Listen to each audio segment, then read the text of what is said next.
Olá, gente, como vocês estão vendo, Optimus Prime, que não cabe na câmera de tão grande. Deixa eu botar ele de joelhos aqui.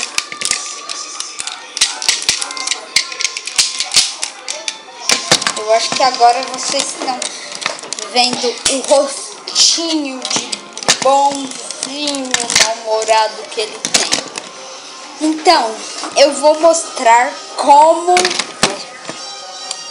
esse Optimus Prime é o Optimus Prime Animated. Então, eu vou mostrar como virar um caminhão de lixo. Como é que ele é no seu modo veículo, caminhão de lixo espacial. Então, primeiro você coloca aqui. Depois, você levanta e gira. Do outro lado eu já fiz. Aí você pega, fecha as mãozinhas de humano dele. Isso é que me choca. Ele é um alienígena com mãos de humano. Ele se humanizou. Na verdade, o Optimus já parece um humano, né? O rosto dele é de um tipo de um humano. Então, aí você coloca essas bazucas, que tem outra bazuca em cima. Aqui, tem aqui que você levanta e para ficar deste jeito. E as pernas faz isso e dobra e dobra. Isso daqui tem que ficar para fora mesmo. Então, você dobra. Que raiva! Você dobra. E tem um pininho aqui, que você coloca.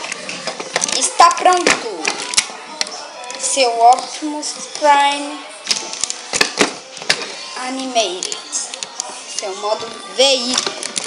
Então, deixa eu mostrar um aqui para comparar.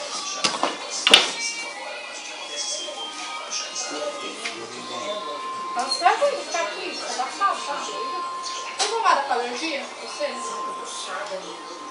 Nunca se atrasa. Aquela pomadinha dele. Desculpe a demora.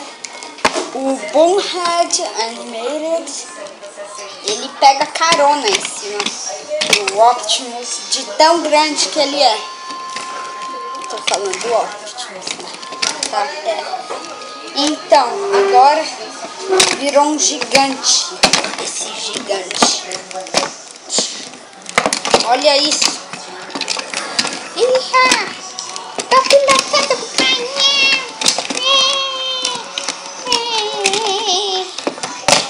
Que ele já tem um canhão na mão aqui, Toma. E 2 canhões. Então, ele é bem articulado aqui, mexe aqui, joelho só mexe um pouquinho e sai todas as partes dele. E a cabeça mexe pra cima, pra baixo. Mas ele não vira quer dizer, não vira veículo. Essa é a tristeza dele. Então, se gostar, clique no gostei, que é muito importante. Coloque aos favoritos, que também é sagrado. Então, tá. Tchau.